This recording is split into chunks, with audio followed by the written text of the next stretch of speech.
Students 9:35 पे हम लोग क्लास जो है स्टार्ट कर देंगे और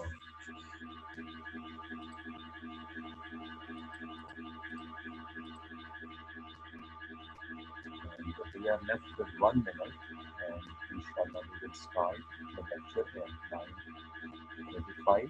Attendance आपकी complete हो चुकी है and now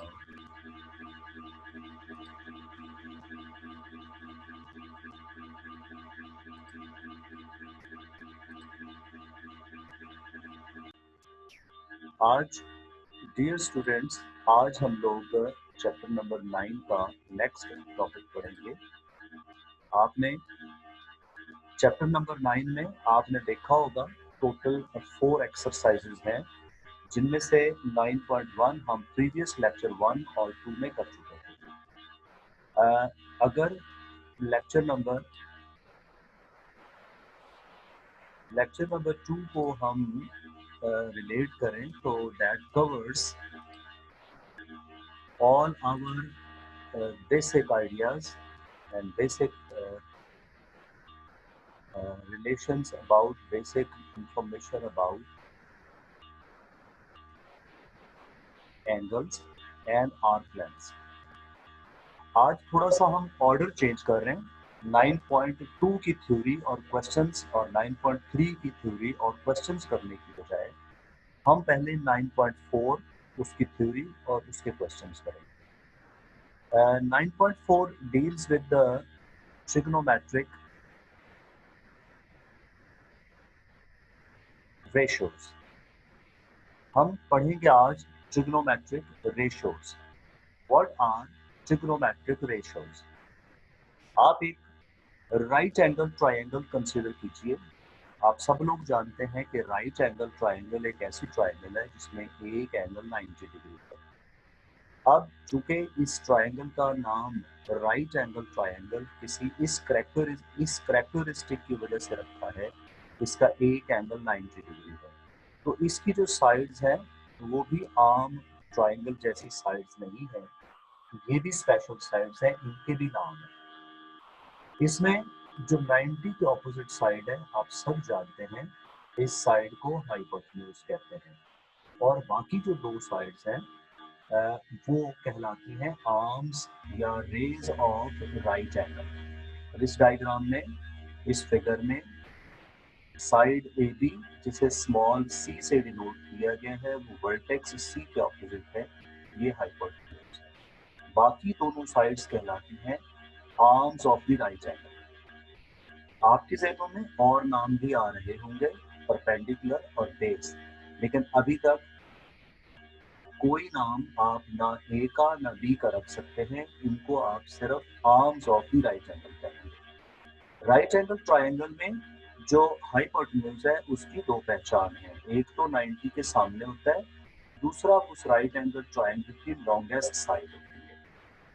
right angle triangle में हमेशा लॉन्गेस्ट साइड जो है that is hypotenuse and that is opposite to the right angle right angle.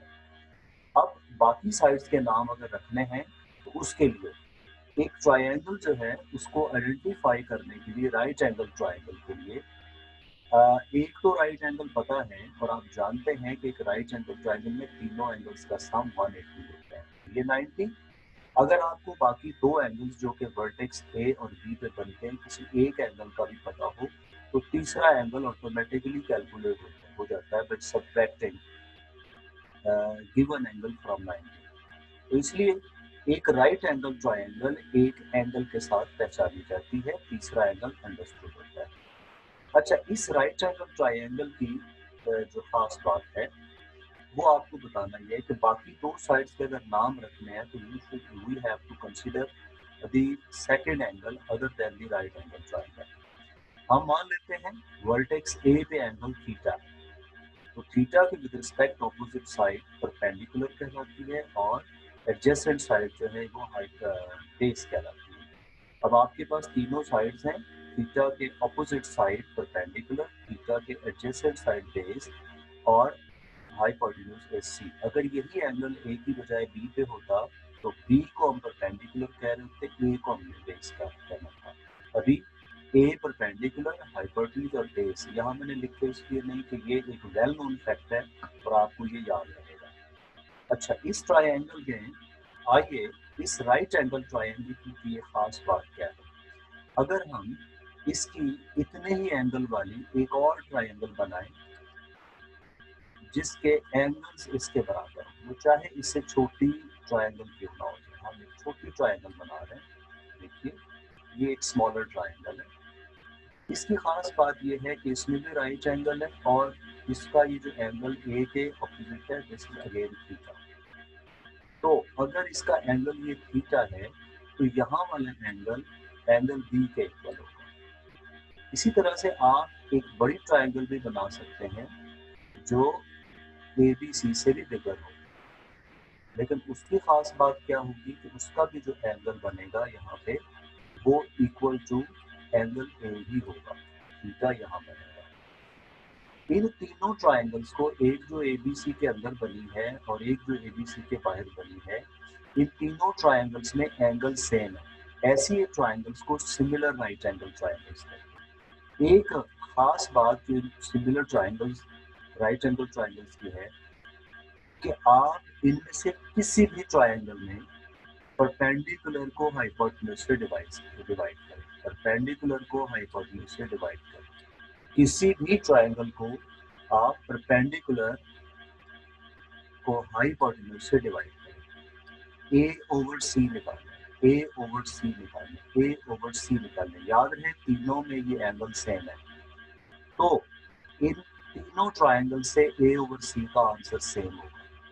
इसका मतलब है हर वो राइट एंगल ट्रायंगल जिसमें एंगल ये सेम हो, इसके बराबर हो, उसका परपेंडिकुलर और हाइपोटेन्यूज सेम होगा। उसका बेस और हाइपोटेन्यूज जो है उसका आंसर कोई और होगा लेकिन सेम होगा। मतलब हर इस ट्रायंगल से ए बाई सी निकालें तो वो भी सेम, बी ओवर सी निकालें तो वो भी सेम, ए ओवर बी निकालें तो वो भी सेम। तीनों ट्रायंगल्स का ए ओवर बी आपस में इक्वल, तीनों ट्रायंगल्स का ए ओवर सी आपस में इक्वल, तीनों ट्रायंगल्स का बी ओवर सी आपस में इक्वल। इसका मतलब ये हुआ कि डियर स्टूडेंट्स, ये जो थीटा है जब तक ये सेम रहेगा, इसके ट्रायंगल्स की जो साइड्स हैं उनकी रेशो सेम रहेंगी, तो फिर ये आम रेशोज नहीं है। तो राइट एंगल ट्रायंगल जो गिवन हो उसके एंगल के रिस्पेक्ट इन रेशोज के नाम रखे जाते हैं। सो ये जो ट्रिग्नोमेट्रिक रेशोज हैं ये क्या चीजें हैं? ये हैं in a right angle triangle, ratio of any side to another side is called a trigonometric ratio. A over C, theta के विद रिस्पेक्ट, चाहे छोटी ट्रायंगल हो चाहे बड़ी ट्रायंगल हो, अगर एंगल थीटा की वैल्यू सेम है तो ए ओवर सी का आंसर सेम रहेगा, कांस्टेंट रहेगा। इस कांस्टेंट रेशो को साइन ऑफ थीटा कहा जाता है। तो साइन थीटा रूटीन में क्या चीज है? Sine theta is A over C, perpendicular over hypotenuse, and cos theta is b over c, perpendicular base over hypotenuse. Cos theta, tan theta is perpendicular over base, and so on. जी, हम बात कर रहे थे कि sine theta perpendicular over hypotenuse है, यानी आप अगर किसी एंगल का साइन निकालना चाह रहे हैं तो opposite side over hypotenuse. Cos of किसी एंगल का निकालना चाह रहे हैं राइट एंगल ट्रायंगल में से तो एडजेसेंट साइड ओवर हाइपोटेन्यूज, और अगर आप इसका टेंजेंट निकाल रहे हैं तो opposite side over adjacent side, जिसे आप पुरानी क्लासेस में, पिछले लेक्चर्स में परपेंडिकुलर ओवर बेस कहते हैं। तो ये तीन आपके पास ट्रिग्नोमेट्रिक रेशियोज बन गई हैं, साइन, कॉस और टैन। देखें, साइन थीटा में ए मौजूद है, बी मौजूद है, इन्हीं और बी, ए और बी की मदद से टैन बनता है। तो इसका मतलब है टैन थीटा को in terms of sine cos भी लिखा जा सकता है, और साइन कॉस की मदद से लिखा जाए तो टैन थीटा को जरूरत पड़ने पे sign theta over cos theta भी माना जाता है। तीन रेशोज हो गई, साइन, कॉस और टैन। साइन के पूरे स्पेलिंग है SINE, जिसे हम एब्रीविएशन के तौर पर SIN लिखते हैं। ये कोसाइन है, पूरा वर्ड है COSIN, जिसे हम सिंप्लिसिटी के लिए कॉस लिख देते हैं। टेंजेंट पूरा नाम है TANGENT, जिसे हम टैन लिख देते हैं। बाकी और 3 ट्रिग्नोमेट्रिक रेशियोज हैं। एक है कोसेकेंट, जिसे हम कोसेक लिख देते हैं। Cosecant of this theta is actually reciprocal of sine theta C/A, और इन फैक्ट ये 1 साइन थीटा के इक्वल भी होता है। इसी तरह से कॉस थीटा का रेसिप्रोकल सीकेंट थीटा या sec theta. Secant theta hypotenuse over base है, और इन फैक्ट ये 1/cos थीटा भी होगा। इसी तरह से आखिरी ट्रिग्नोमेट्रिक रेशियो है cot theta D/A, base over perpendicular, और ये 1/tan भी लिखा जा सकता है, cos ओवर साइन थीटा भी लिखा जा सकता है। हमें ये 6 ट्रिग्नोमेट्रिक रेशियोज हमने पढ़ ली है। आपके ज़हन में ये सवाल हो सकता है कि एक राइट एंगल ट्रायंगल के बारे में हम 6 ट्रिग्नोमेट्रिक रेशियोज ही क्यों कहते हैं?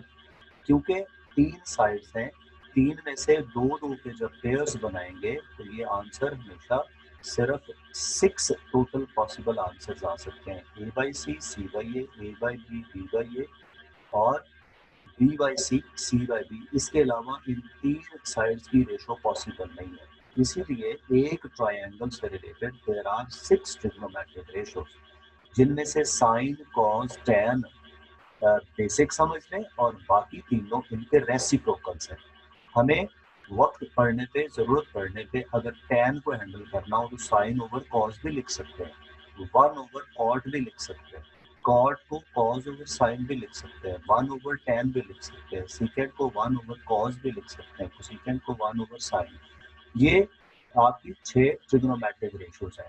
इनको लाइटली ना लीजिए, आपने मैट्रिक कंडीशन पढ़ी हुई है, but it is too old to remember. अभी रिवाइज करें, इनको अच्छी तरह से याद करें, क्योंकि ये बेसिक चीज़ें ये जितनी अच्छी याद होंगी आपको एडवांस कॉन्सेप्ट्स उतने अच्छे समझ आएंगे। इसके बाद आपको मजीद इनमें एक चीज़ बता दूं कि साइन, कॉस और टैन के रेसिप्रोकल्स हैं कोसेकेंट, सीकेंट और कॉट, लेकिन इनको एक और कैटेगरी भी दी जाती है। वो क्या चीज़ है, और ये याद रखनी है कि साइन, कोसेकेंट और कॉट, टैन जो है, साइन, कोसेकेंट और टैन, ये को ट्रिग्नोमेट्रिक रेशियोज कहलाती हैं कॉस, सीकेंट और कॉट की। याद रहे, साइन और कॉस आपस में कोसेकेंट है, सीकेंट को सीकेंट। ये को क्यों है, इसकी रीजन आपको एक्सरसाइज 9.3 में समझ आएगी कि ये को क्या चीज है।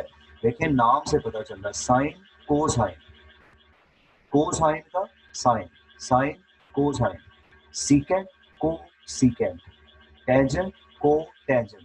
तो ये 3 रेशियोज एक दूसरे की क्या कहलाती है, को ट्रिग्नोमेट्रिक रेशियोज। इनका ताल्लुक आपस में चैप्टर नंबर 10 में मजीद क्लियर होगा कि ये पढ़ना और याद रखना क्यों जरूरी है। याद रखिए, साइन का रेसिप्रोकल कोसेकेंट है, कॉस का रेसिप्रोकल सीकेंट है, टैन का रेसिप्रोकल कॉट है, लेकिन साइन, सीकेंट और टैन को रेशियोज हैं कॉस, कोसेकेंट और कॉट की। ये पहला ग्रुप दूसरों की को रेशियोज कहलाता है। Let's go forward. नेक्स्ट है हमारा टॉपिक जी trigonometric identities. Trigonometric identities total 3 है, बेसिक जिन्हें हम कहते हैं, फंडामेंटल आइडेंटिटीज 3 है जो बनती है एक वेल नोन रिजल्ट। आपने राइट एंगल ट्रायंगल में वो एक जेंटलमैन का नाम सुना हुआ है जिसने एक लॉ बनाया था। I am talking about Pythagoras theorem. Pythagoras theorem ने ये कहा कि किसी भी राइट एंगल ट्रायंगल में लॉन्गेस्ट साइड का स्क्वायर शॉर्टर साइड्स के स्क्वायर्स के सम के इक्वल है। Means c square is equal to a square plus B square, जिससे आपने मैट्रिक में पढ़ा था hypotenuse square is equal to base square plus perpendicular square और perpendicular square plus base square. ये पाइथागोरस थ्योरम है। इसके अंदर अब 3 साइड्स का जिक्र हो रहा है, ए, बी और सी। हम इस पूरी इक्वेशन को 3 ऑप्शन है हमारे पास डिवाइड कर सकते हैं, ए स्क्वायर से, बी स्क्वायर से, सी स्क्वायर से। Let us divide by c square. तो आपके पास ये बन जाएगा, a by c whole square plus b by c whole square equal to 1। ये सी स्क्वायर की जगह 1 नीचे वाले स्टेप में आ गया हुआ है, सिर्फ ये कंप्रेस होके। अब व्हाट इज ए ओवर सी?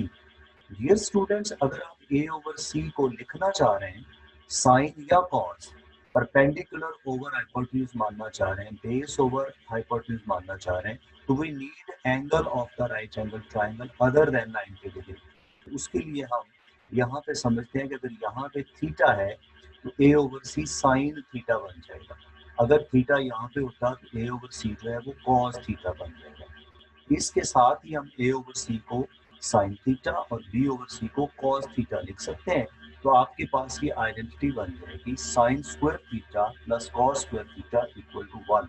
याद रहे कि यहाँ वाला 1 जरा इसके नीचे ओवरलैप हो गया। दूसरे हम आइडेंटिटी, ये पहली फंडामेंटल आइडेंटिटी है sine square theta plus cos square theta equal to 1। आप चाहें तो इसको ऑर्डर बदल के cos square theta plus sine square theta 1 भी लिख सकते हैं। डिवाइड कर देते हैं बी स्क्वायर से, तो ये बन जाएगा a by b whole square plus 1 equal to c by b whole square. B square से डिवाइड कर दें तो आपके पास ये, अब ए बाई बी टेंजेंट है और सी बाई बी जो है दैट इज सीकेंट है, और आपके पास नई आइडेंटिटी बन गई tan square theta plus 1 equal to secant square theta. अगर हम ए स्क्वायर से डिवाइड करते तो थर्ड आइडेंटिटी बन जाएगी that is 1 by 1 plus cot square theta equal to secant square theta. ये तीन फंडामेंटल आइडेंटिटीज हैं। Sine square theta plus cos square of same theta is equal to 1, angle same है। tan square theta plus 1 is equal to secant square theta and 1 plus cot square theta equal to cosecant square theta। इन्हीं identities को याद रखना है आपने कि identity कहते क्यों है। इन तीनों इक्वेशंस में आप थीटा की कोई भी वैल्यू लगाएं तो ये लेफ्ट और साइड्स राइट साइड जो है आपस में सेम रहती, इक्वल आती हैं। ये होल्ड करती हैं तमाम वेरिएबल की वैल्यूज के लिए। यहाँ थीटा को अगर वेरिएबल मान लिया जाए तो इन्हें इसलिए आइडेंटिटीज कहते हैं। नेक्स्ट है और इनके ऑल्टरनेटिव्स।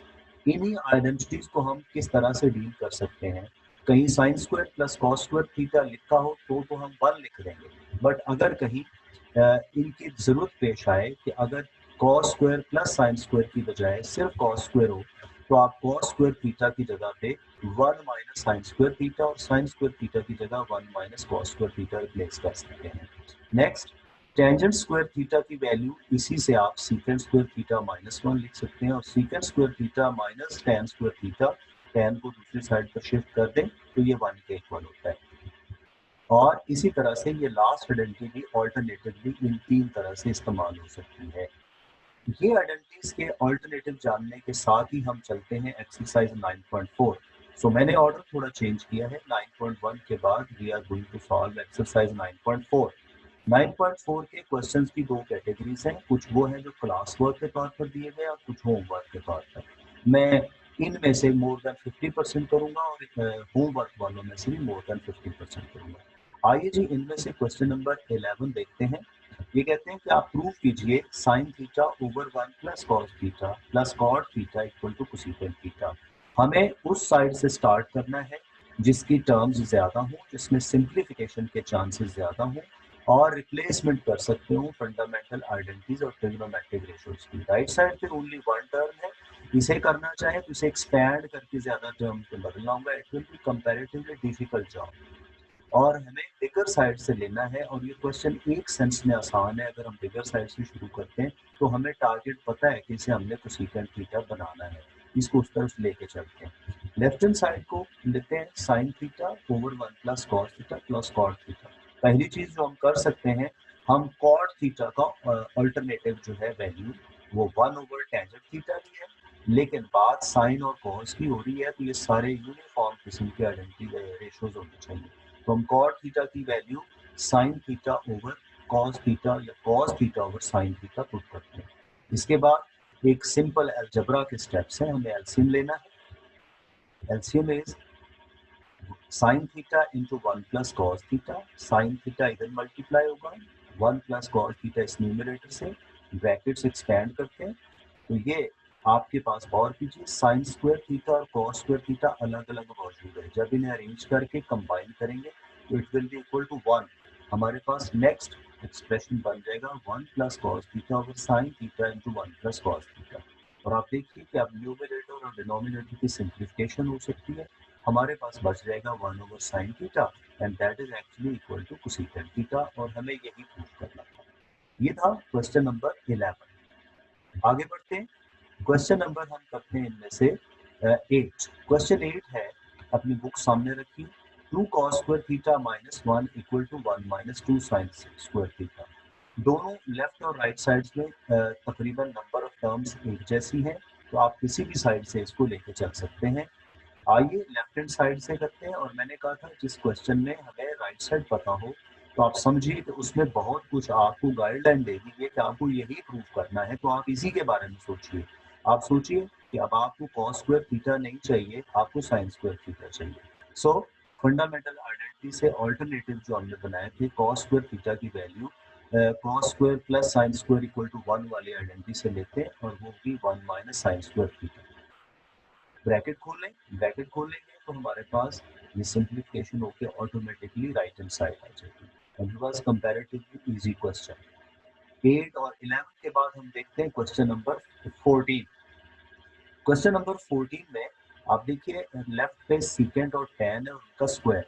राइट पे सिंपल ट्रिग्नोमेट्रिक रेशियोज है और वो सिर्फ साइन है। तो better to start from left hand side because इसकी सिंप्लीफिकेशन के ज्यादा ऑप्शंस है। हम राइट से भी कर सकते थे लेकिन I selected left hand side. सीकेंड की जगह हम रिप्लेस कर देंगे 1 ओवर कॉस, और tan की जगह साइन ओवर कॉस, और सिंपल एलसीएम्स एलसीएम्स लेंगे तो एलसीएम इज कॉस थीटा, और आपके पास आ जाएगा 1 minus cos theta sine theta over cos theta whole square. Square expand करने की जरूरत नहीं है, सेपरेट कर दें। न्यूमरेटर का स्क्वायर अलग, डिनोमिनेटर का स्क्वायर अलग। 1 minus sine theta whole square. देखिए आपको राइट साइड पे 1 माइनस साइन थीटा चाहिए, लेकिन डिनोमिनेटर में कॉस स्क्वायर थीटा नहीं चाहिए, तो हम कॉस स्क्वायर थीटा को रिप्लेस कर देते हैं like this alternative identity से। तो cos square theta will be 1 minus sin square theta into 1 minus cos square theta। यहाँ पे जब हम रिप्लेस करेंगे तो what will be 1 minus sin square theta, और उसकी factorization 1 plus sine theta 1 minus sine theta. एक फैक्टर 1 माइनस साइन थीटा का स्क्वायर में से 1 माइनस साइन थीटा से कैंसिल हो जाएगा, और आपके पास एक न्यूमरेटर में फैक्टर नेगेटिव वाला और डिनोमिनेटर में पॉजिटिव वाला बच जाएगा। तो ये आपके पास राइट हैंड साइड बन गई है। Simple question. इसमें आपने जरा जेहन में रखना है कि सीकेंट टैन कॉट जिस साइड पे ज्यादा हो उस साइड को प्रेफर किया करें जिसमें टर्म ज्यादा हो, क्योंकि सिंप्लीफिकेशन कंपैरेटिवली इजी होती है रादर देन सिंप्लीफाइड चीज से बिगर एक्सप्रेशन बनाना। ये आपके पास राइट हैंड साइड आ गई। This was question number 14। Now next question is 21st question. Fourth question ये कहते हैं जी प्रूव कीजिए cosecant theta plus tan theta into secant theta is equal to secant theta cosecant theta multiplied by secant square theta. Again ज्यादा terms जो है वो left side पे हैं। Let us start from left hand side. Cosecant theta plus tan theta into secant theta हमारा पहला काम। ये कोसेकेंट tan और सेकेंट को साइन और कॉज वाली ट्रिग्नोमेट्रिक रेशियोज में बदल देना है। 1 over sine plus sine theta over cos theta into 1 over cos theta. तो हमने cosecant theta CSC stands for simplicity के लिए CSC लिखा है, COSEC नहीं लिखा। LCM is sine theta into cos square theta. हम इसका एलसीएम लेते हैं तो ये कॉस स्क्वायर इधर मल्टीप्लाई हो जाएगा, साइन इस साइन से मल्टीप्लाई होगा। अब देखिए numerator can be simplified to be 1, so 1 over sine theta into cos square theta. अब सेपरेट करेंगे, 1 by sine theta is cosecant theta and 1 by cos square theta is secant square theta. This was question number 4. Let's come to question number 21. ये है जी cos power 6 theta minus sin power 6 theta को right hand side जो कि squares की form में है express करना है। Let us start from the left hand side because we have bigger terms, bigger powers, उससे स्क्वायर बनाते हैं जी। cos 6 थीटा को लिखा जा सकता है cos स्क्वायर थीटा का whole cube minus sine square theta का होल क्यूब। अब हमने एक फार्मूला पढ़ा हुआ है, मैं रिकॉल करवा दूं। A cube minus B cube is always equal to, इसका formula A minus B into A square plus B square, A square plus B square plus 2ab, ये हमने फॉर्मूला पढ़ा हुआ है प्रीवियस क्लासेस में, plus A B. This is formula for factorising A cube minus B cube. यहाँ A का role अब cos square theta play कर रहा है और बी का role sine square theta play कर रहा है। तो इसको हम आगे बढ़ाते हैं, तो A minus B into A square plus B square plus A B, ये A minus B A square plus B square into A minus B, ये हमारे पास बन गया। अब नेक्स्ट हम इसमें 2 sine square theta plus cos square theta बनाने के लिए, कंप्लीटिंग स्क्वायर्स के लिए आप गौर करें, हमें पहला फैक्टर मिल चुका है, दूसरे फैक्टर में एक negative cos square theta minus sine square theta चाहिए। तो यहाँ पे हमारे पास पॉजिटिव है, तो हम एक प्लस कर देते हैं, माइनस कर देते हैं, माइनस वाला हमें चाहिए, प्लस वाला जो है इन तीन टर्म्स की जगह हमें 1 चाहिए। हम कंपेयर करें तो ये बन रहा है A square plus B square plus 2ab। So this is a perfect square of cos square theta plus sine square theta, जो लेटर ऑन 1 के इक्वल हो जाएगा, और ये आपके पास राइट हैंड साइड आ गई। ये था क्वेश्चन नंबर 21। अब आते हैं कुछ क्वेश्चंस होमवर्क के, 5, 6 एंड सो ऑन। इनमें से हम पहले चूज कर रहे हैं question number 5, secant square theta minus cosecant square theta equal to tan square theta minus cot square theta. ये दोनों साइड्स जो है ये साइन कॉस की फॉर्म में नहीं है, तो हम क्या करते हैं, किसी भी साइड से शुरू कर देते हैं। tan square theta minus cot square theta, recall करें फंडामेंटल आइडेंटिटीज की ऑल्टरनेटिव, tan स्क्वायर थीटा की जगह लिखा जा सकता है सीकेंट स्क्वायर थीटा माइनस 1, और cot स्क्वायर थीटा की जगह लिखा जा सकता है cosecant square theta minus 1। Brackets expand करेंगे और ये हमारे पास आंसर आ जाएगा secant square theta minus cosecant square theta. ये एक सी मिस्टेक, टाइपिंग मिस्टेक है, तो ये हमारे पास राइट हैंड साइड आ गई। क्वेश्चन नंबर 20 देखिए, cos cube theta minus sine cube theta equal to, इसके प्रूफ करना है, तो बिगर पावर्स यहाँ पे। Let us start from this again, recalling the formula A cube minus B cube, a minus b into a square plus b square into a plus ab। नीचे ये हम formula apply करते हैं, a minus B A square plus B square plus A B, A square plus B square यानी cos square plus sine square theta जो है ये 1 के इक्वल हो जाएगा, और ये आपके पास right hand side straight forward आ जाएगा। Come to the next question which is 13। फिर इधर इसकी लेफ्ट साइड पे देखिए बच्चों, कॉस मौजूद है लेकिन राइट साइड पे कोसेकेंट और कॉट है। It's better to solve from the right hand side. Right hand side में कोसेकेंट को रिप्लेस कर देंगे और कॉट को रिप्लेस कर देंगे by sine and cos ratios. LCM operate करते हैं, एलसीएम के बाद स्क्वायर, स्क्वायर जो है वो सेपरेट कर दें, लेकिन स्क्वायर को एक्सपेंड मत कीजिए। साइन स्क्वायर हमें नहीं चाहिए, आप गौर कीजिए, हमें 1 plus cos theta over 1 minus cos चाहिए। 1 प्लस कॉस न्यूमरेटर में बन गया, साइन स्क्वायर की जगह 1 minus cos square theta replace करेंगे, जिसकी फैक्टराइजेशन 1 प्लस कॉस थीटा और 1 माइनस कॉस थीटा है। कैंसिल हो जाएगा एक फैक्टर और आपके पास लेफ्ट हैंड साइड बच जाएगी। नेक्स्ट क्वेश्चन देखिए जी, क्वेश्चन नंबर 10 है, cos theta minus sine theta और cos theta plus sine theta. तो राइट पे कॉट्स है, तो better to start from right hand side. cot theta की जगह हम वैल्यूज लगाएंगे, cos ओवर साइन, एलसीएम लेते हैं। cos, ये देखिए दोनों एलसीएम्स आपस में कैंसिल हो जाएंगे और हमारे पास एक्सप्रेशन बन जाएगा cos theta minus sine theta over cos theta plus sine theta. तो this is equal to left hand side. Question number 15 देखिए, इसमें लेफ्ट हैंड साइड में tan मौजूद है, तो हम tan की वैल्यू लगा देते हैं साइन ओवर cos, और डिनोमिनेटर में 1 plus tan square fundamental identity secant square के इक्वल, इनको रिप्लेस करें। टेंजेंट साइन ओवर cos है और सीकेंट स्क्वायर जो है 1 ओवर cos स्क्वायर है। डिनोमिनेटर में फ्रैक्शन हो तो वो रेसिप्रोकल हो जाता है, मल्टीप्लाई होके cos स्क्वायर में से एक cos कैंसिल और आपके पास आ जाएगा 2 साइन थीटा cos थीटा, और ये राइट हैंड साइड आ गया। ये हमारा आज का लेक्चर था जिसमें हमने ये एक्सरसाइज 9.4 की मेजॉरिटी क्वेश्चंस किए थे। अब मैं आपको अनम्यूट करने लगा हूँ, तो काइंडली कोई भी क्वेश्चन